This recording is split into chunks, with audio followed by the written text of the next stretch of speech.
No retreat, no surrender, because this is Spartan law. What we think is what we become. Our thoughts become reality. Our visions manifest into real life. If you think you are weak, you will be weak. Motivation it's kind of a strange word because it doesn't really mean what we think it means. We think it means that we're fired up to do something. We think that it means we're eager and passionate to make something happen. And we think that somehow we should just be able to turn on that eagerness and turn on that passion. But we can't. Because you just can't turn on passion. You can't just turn on the desire to execute a task. So to motivate someone is to explain to them why they're doing what they're doing, how it will help them, where it'll take them, why they should continue to work and to struggle and to fight. First, let me define for you what success is. And I'll tell you why I define success this way. Number one, success is impacting the world with the investment of your personality. Success is impacting the world with the investment of your personality. The investment of your personality. Impacting the world with the investment of your personality. Work on being, not on having. With what you are, you will have. Don't work on having anything. Work on being something. Your personality. Invest in your personality. And you can impact the world with the investment of your personality. That is success. Impacting the world. Not just walking through the world. Impacting the world with the investment of your personality. People are born hungry. During the first few moments of life, a human infant is totally consumed by its appetite. First for air, then for nourishment. People stay hungry too. We're hungry all our lives. But exactly what it takes to satisfy our hunger usually changes a great deal. By the time we reach adulthood, some of us are hungry for wealth and power. Some of us are hungry for truth. Some people want everyone to love them. Others want everyone to fear them. But there's a fundamental challenge with all these appetites. None of them can ever be permanently satisfied. When it comes to wanting things, there's never any such thing as enough. And that can really get on our nerves. You get a new car, but in a couple of years it's an old car. You get a new computer. It does everything real fast, certainly faster than the one your neighbor's got.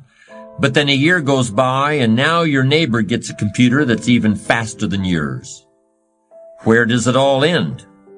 There's really only one kind of person who's actually comfortable with the impossibility of satisfying his appetites. This is the person who wants that mysterious commodity called wisdom, whatever that is, and wants it more than all the cars and computers in the world. Wisdom, like the learning capacity of the human brain, is infinite.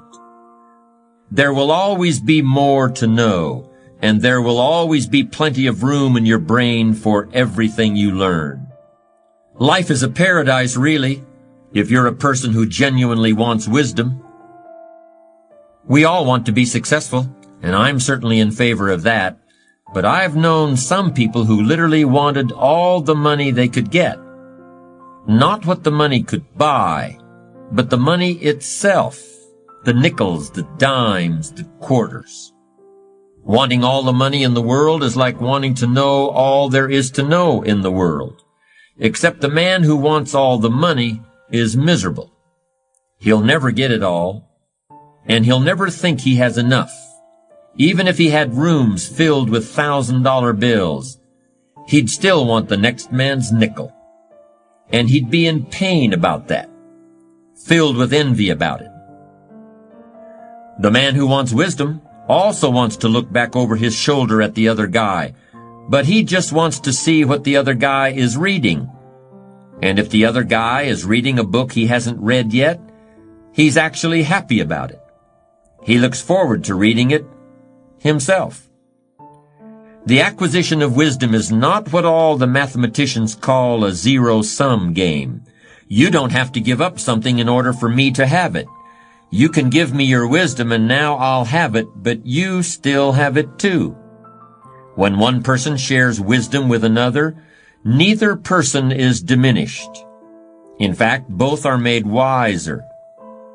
Giving and taking is such a basic experience for most of us, but the whole concept of giving and taking doesn't really apply to wisdom. There's no giving and taking. There's only sharing. Sun don't stop for nobody, man. Sun don't fucking stop. Sun gonna be up in the morning regardless. That sun is gonna be up in the morning regardless of how I fucking feel and how depressed I am. The sun is gonna fucking shine in the morning, and at nighttime the moon gonna be there, and you gonna look up. These days gonna keep going by. So do you let the days go by and look up and you done wasted a year doing what? Or do you just pick it up? All right, well, gotta figure it out. Made some mistakes. Life goes on. Let me figure out life from this point. Courage is the key to life itself. There are a lot of people who are born in situations where they say, well, I'll never get out of this. So they won't. I say to people who say, well, I would like to have done so and so and so. So you could have done it. So, well, I couldn't get out of here. Man, the bus runs every day. It takes courage to go where you've never gone before. It takes courage to get you outside of the box. It takes courage to be successful. It takes courage to win. People don't talk about people that don't win. If you win, they're going to talk about you.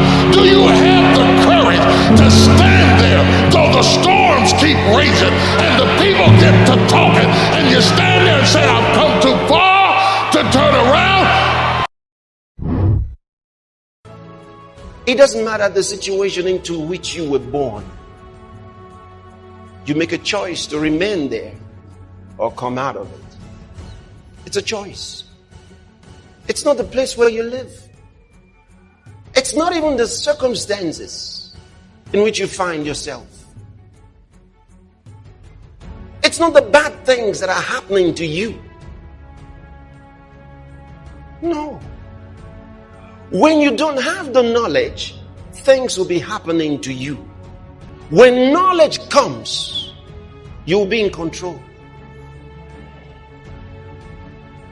You'll be in control.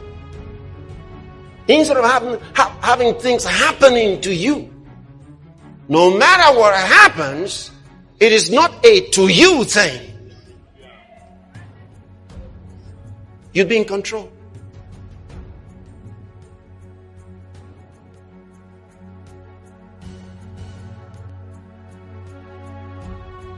Sometimes while you're in that situation, someone might look at you like, oh, but I can still see this trouble with you. You say, you're looking at the wrong thing. God, His word is absolute truth. You can depend on it with your whole life. Don't be afraid to believe God and stay on His word. You can't do that and make a mistake and regret it and say, oh, I wish I never followed the word. What? It'll never happen. For those who regret following God's word, never knew it. They weren't following the word. They were following the desires of their own hearts. When you go for the word, you stay focused. No matter what tries to distract you. Because many there will be. With such efforts. I found that nothing in life. Reggie Jackson struck out 2,600 times in his career, the most in the history of baseball. But you don't hear about the strikeouts. People remember the home runs. Fall forward. Thomas Edison conducted 1,000 failed experiments. Did you know that? I didn't know that. Because the 1,001st was the light bulb. Fall forward. Every failed experiment is one step closer to success. You've got to take risks, and I'm sure you've probably heard that before, but I want to talk to you about why that's so important.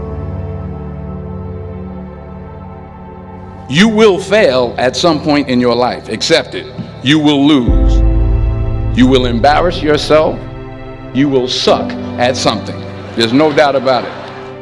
And I know that's probably not a traditional message for a graduation ceremony, but hey, I'm telling you, embrace it, because it's inevitable.